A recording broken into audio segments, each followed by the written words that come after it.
चलिए शुरू करते हैं। टॉपिक है आज के लिए नियोजन या प्लानिंग। योजना तंत्र कह दें, योजनाएं प्राथमिकताएं कह दें, नियोजन कह दें, योजना कह दें, इंग्लिश में है प्लानिंग। नियोजन से जुड़ी कुछ जो बेसिक बातें हमें जाननी चाहिए वो जानेंगे। नियोजन होता क्या है, जरूरत क्या होती है इसकी हमें, इसका नेचर, भारतीय नियोजन की क्या विशेषताएं हैं,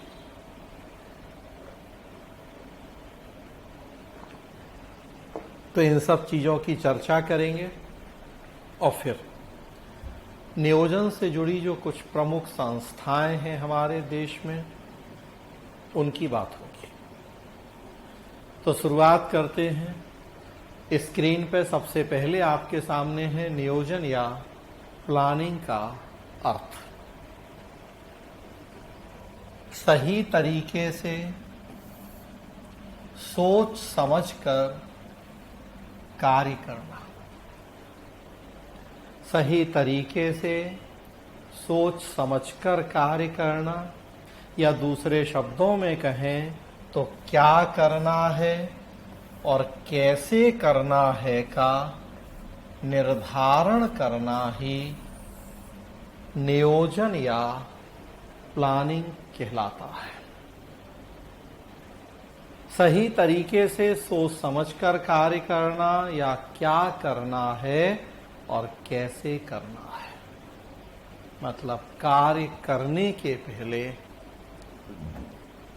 कार्य कैसे करेंगे उसकी एक सही स्ट्रेटजी, एक सही रणनीति तैयार करें हम, ताकि जब काम शुरू करें तो फिर किसी तरह की गलती, दुविधा या असमंजस की स्थिति ना रह जाए। तो ऐसा नहीं है कि कोई भी काम हमने हाथ में लिया, सिविल सेवा परीक्षा की तैयारी करनी है, यूपीएससी बीपीएससी की तैयारी करनी, यूपी या हरियाणा की तैयारी करनी, तो बस आज सोचा दिन भर रात में और कल से बस मार्केट गए, 4 किताबें खरीद के लाया और शुरू कर दी तैयारी। तो ऐसे नहीं। सिविल सेवा परीक्षा की तैयारी करनी है तो कैसे तैयारी करेंगे, कितना समय लगेगा, कितने संसाधन लगेंगे, कोचिंग करेंगे नहीं करेंगे, दिल्ली जाएंगे, अपने घर से रह के तैयारी करेंगे, पहले एक पूरा हमें उसका एक ब्लूप्रिंट, एक स्ट्रेटजी, एक रणनीति या खाका तैयार करना पड़ेगा। उसके लिए अपने दोस्त यार, अपने सीनियर से भी बात करनी पड़ेगी, पूछना पड़ेगा, अपने माँ बाप, भाई जो भी बड़े हैं, अड़ोस पड़ोस के कोई जानकार हैं, गांव में शहर में कोई पहले से सिलेक्टेड स्टूडेंट है, दोस्त यार है, तो उन सबसे मिलना जुलना पड़ेगा, बातचीत करनी पड़ेगी। और तब तो एक आइडिया लगेगा कि भाई कम से कम 1 से 1.5 साल का समय लगेगा, कब जीएस पढ़ेंगे, कब ऑप्शनल पढ़ेंगे, कब प्री पढ़ेंगे, कब मींस पढ़ेंगे, कब इंटरव्यू पढ़ेंगे, तो उसकी पूरी एक रणनीति बनानी पड़ेगी।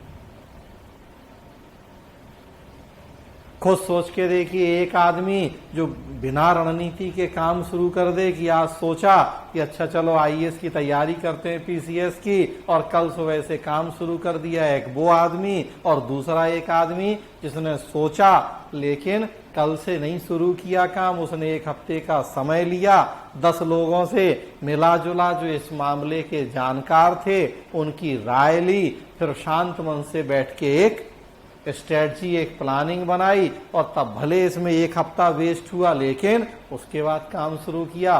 खुद सोच के देखें दोनों में किसके सफल होने की संभावना ज्यादा है, कौन ज्यादा बेहतर काम करेगा उन दोनों में, जिसने रात में सोचा और सुबह काम शुरू कर दिया वो, या जिसने भले काम 1 हफ्ते बाद शुरू किया लेकिन पूरी स्ट्रेटजी, पूरी रणनीति के तहत काम शुरू किया। इसको रोज सुबह उठ के सोचना पड़ेगा कि आज क्या करें, कैसे करें, कब जीएस पढ़ें, कब ऑप्शनल पढ़ें, और दूसरे ने पूरे एक हफ्ते इसी पे लगा दिया है समय। पूरा एक ब्लूप्रिंट है उसके पास अगले 1 साल 1.5 साल का। तो ये रोज बैठ के सोचें 2 घंटा, और उसने बस एक बार पूरी प्लानिंग कर ली 1.5 साल की, उसमें फिर मंथली प्लानिंग कर ली, डेली एक रफली आइडिया है, और अब उसने काम शुरू किया। अंतर स्पष्ट है, सामने है। देखिए, सरकार में बड़े बड़े कार्य, बड़े बड़े जिम्मेदारियां, चुनौतियां हैं। 140 करोड़ आबादी, गरीबी दूर करना है, बेरोजगारी दूर करना है, विकास करना है। अब सोच के देखें, सरकार भी ऐसे ही बिना किसी प्लानिंग के काम शुरू कर दे तो या सरकार भी पहले एक पूरी स्ट्रेटजी, पूरी एक रणनीति बनाए कि अगले 1 साल हम गरीबी दूर करने के लिए क्या करेंगे, कैसे करेंगे, या बेरोजगारी के लिए, या अगले 5 साल क्या करेंगे, कैसे करेंगे। तो सरकार एक पहले पूरी प्लानिंग तैयार करे, एक स्ट्रेटजी, और उसके बाद काम शुरू करे। स्वाभाविक सी बात है कि जरूरत है सरकार के लिए भी एक प्लानिंग, एक स्ट्रेटजी। तो क्या करना है और कैसे करना है, पहले हम इसका निर्धारण कर लें, या दूसरे शब्दों में सही तरीके से सोच समझ के काम करें। तो इस प्रोसेस को नियोजन या प्लानिंग की संज्ञा दी जाती है। हम पहले देखिए पर्याप्त सोच विचार करते हैं, जैसा मैंने बताया, एक रणनीति या रूपरेखा का निर्धारण कर लेते हैं। कितना समय संसाधन लगेगा उसका अनुमान लगाते हैं, उसकी व्यवस्था कर लेते हैं। काम के दौरान क्या समस्याएं, चुनौतियां आ सकती हैं, उनका अनुमान लगाते हैं, उनके समाधान की व्यवस्था कर लेते हैं। और इतना करने के बाद जब काम शुरू करते हैं, तो हमने कहा एक आदमी जो बिना ये करे काम शुरू कर दे, और दूसरा आदमी जो ये सब करके काम शुरू करे। अंतर स्पष्ट है दोनों, कि किसके सफल होने की संभावना ज्यादा है या नहीं। तो बस यही प्लानिंग है कि क्या करेंगे, कैसे करेंगे, कितने समय में करेंगे, कितनी लागत के साथ करेंगे, करने के दौरान क्या चैलेंज, क्या चुनौतियां आ सकती हैं। भाई कोई भविष्यवक्ता नहीं है, ज्योतिषी नहीं है, लेकिन एक आइडिया तो लग ही सकता है कि भैया आज से काम शुरू करेंगे, दिल्ली चले जाएंगे, पता नहीं जून में 4थी लहर आ जाएगी कोरोना की, 5वीं लहर आ जाएगी, वापस घर आना पड़ेगा, कोचिंग बंद हो जाएगी, नहीं हो जाएगी। एक अनुमान तो लगा ही सकते हैं कि भाई अगले 1 साल 1.5 साल में क्या आशंकाएं, क्या चुनौतियां जिनका सामना करना पड़ सकता है। तो पहले से एक दिमाग में चुनौती रहेगी कि ऐसा हो सकता है, ना भी हो, तो उसका एक समाधान भी दिमाग में रहेगा कि अच्छा चलो अगर ऐसा होगा तो बेहतर है कि ऑनलाइन करो, या ऐसा करो कि जिसमें ऑफलाइन के साथ ऑनलाइन की सुविधा मिले, ताकि अगर ऐसा होगा तो क्लास रुकेगी नहीं। केवल ऑफलाइन करने में समझदारी नहीं है कि ऑफलाइन हुआ, क्लास बंद हो गई, ऑनलाइन की सुविधा उसमें हमने ली नहीं थी, उस पैकेज को नहीं चुना जिसमें ऑफलाइन प्लस ऑनलाइन दोनों थे, दिक्कत हो सकती है। तो देखिए, अगर हम प्लानिंग कर रहे हैं, समस्याओं चुनौतियों का अंदाजा लग रहा है, तो पहले से ही हम उनके समाधान को भी दिमाग में रख रहे हैं जब प्लानिंग कर रहे हैं। तो उस दौरान हो सकता वैसा ना भी हो जो हमारा अनुमान था। नहीं होगा तो बुराई नहीं है, लेकिन अगर वैसा हुआ और हमने पहले से उसका अनुमान लगा के निपटने की तैयारी नहीं की थी, तो दिक्कत ज्यादा हो जाएगी। तो यही होती है प्लानिंग। जब ये सब करके काम शुरू किया जाता है, तो स्वाभाविक सी बात है हम अपने समय और संसाधनों का अधिकतम संभव प्रयोग सुनिश्चित कर पाते हैं। समय भी बचता है, संसाधन भी बचते हैं, दोनों का मैक्सिमम यूटिलाइजेशन, अधिकतम संभव प्रयोग सुनिश्चित होता है। स्वाभाविक सी बात है, जो निर्धारित उद्देश्य हैं उनको प्राप्त करना आसान होता है, जो समस्याएं हैं उनका बेहतर ढंग से समाधान हो पाता है। उद्देश्य पूरा होना तो जरूरी है। हम जो भी काम, जो भी गतिविधि कर रहे हैं, अगर उससे उद्देश्य ही पूरा नहीं हुआ तो सब वेस्ट है। नियोजन के माध्यम से अपने उन निर्धारित उद्देश्यों को प्राप्त करना हमारे लिए ज्यादा आसान हो जाता है उस व्यक्ति या उस संस्था की तुलना में जिसने प्लानिंग नहीं की है।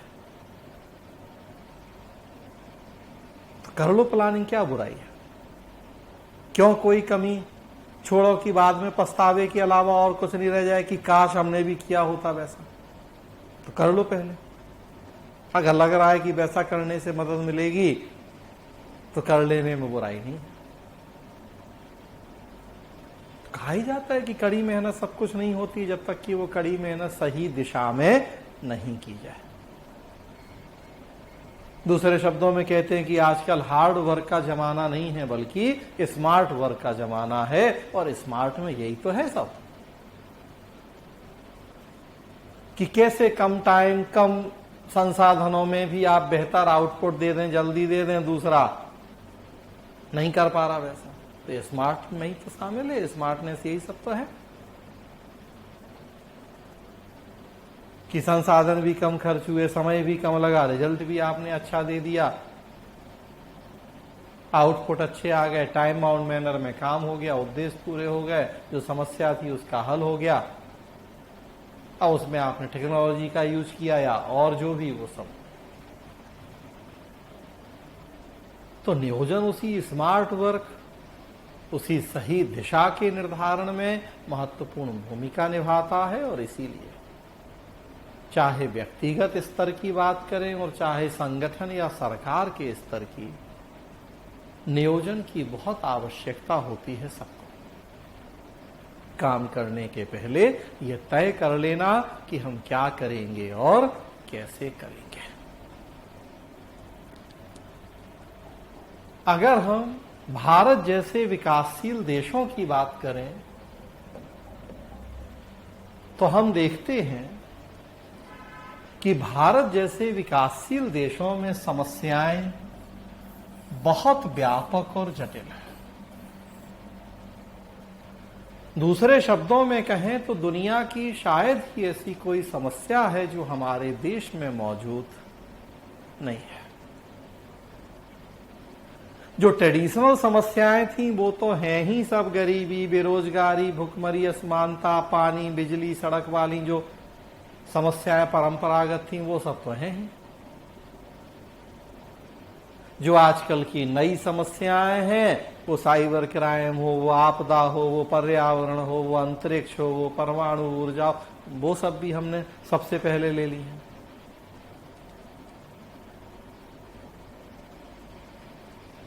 साइबर क्राइम बताने की जरूरत नहीं है कि अगर टेक्नोलॉजी के यूज के मामले में आप देखिए कोई सर्वे या रिपोर्ट हो तो स्वाभाविक सी बात है भारत कम से कम टॉप 20, टॉप 50 कंट्रीज में तो नहीं ही होगा टेक्नोलॉजी यूज के मामले में। पहले सारे विकसित देश आएंगे, उसके बाद भी और कई देश, तब कहीं भारत का नंबर आएगा अगर हम टेक्नोलॉजी के यूज की बात करेंगे तो। लेकिन साइबर क्राइम में आप देखिए टॉप 5 में इंडिया है, मुझे लग रहा टॉप 1, 2, 3 में इंडिया। तो टेक्नोलॉजी के मामले में टॉप 50 में भी नहीं है, लेकिन उसके मिसयूज के मामले में टॉप 2, 3 में भी। ये हमारी विशेष योग्यताएं हैं। तो जो परंपरागत समस्याएं थी वो सब तो हैं ही, जो आजकल की नई नई समस्याएं, चुनौतियां हैं, वो भी सब आ गई हैं। तो समस्याएं बहुत व्यापक और जटिल हैं, समय, संसाधन बहुत सीमित हैं। गरीब देश हैं, विकासशील देश हैं, रिसोर्स उतने हैं नहीं हैं, हैं तो मिसयूज भी खूब करते हैं। एक एक आईएएस के घर में 500-500 हजार करोड़ की संपत्ति तो ऐसे पकड़ी जाती है जैसे 100-200-500 रुपए की बात हो रही है।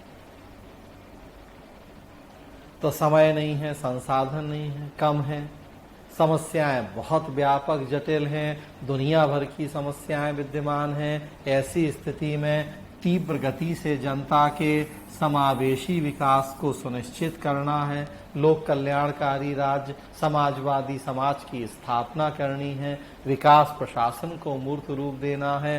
सोच के देखें, जब तक हम नियोजन नहीं करेंगे कैसे संभव है कि उन समस्याओं का समाधान हो जाए या जो लोक कल्याण के उद्देश्य हैं उनकी प्राप्ति को सुनिश्चित कर पाए। समस्याएं व्यापक और जटिल, संसाधन बहुत सीमित, बिना प्लानिंग के उन समस्याओं का समाधान, उन उद्देश्यों की प्राप्ति संभव है ही। हमें तो बहुत फूंक फूंक के कदम रखना होता है, बहुत ठोक बजा के हर काम करना होता है, तभी हम उन समस्याओं के समाधान में सफल होते हैं, बेहतर ढंग से अपने उद्देश्यों की प्राप्ति को सुनिश्चित कर पाते हैं। तो सबको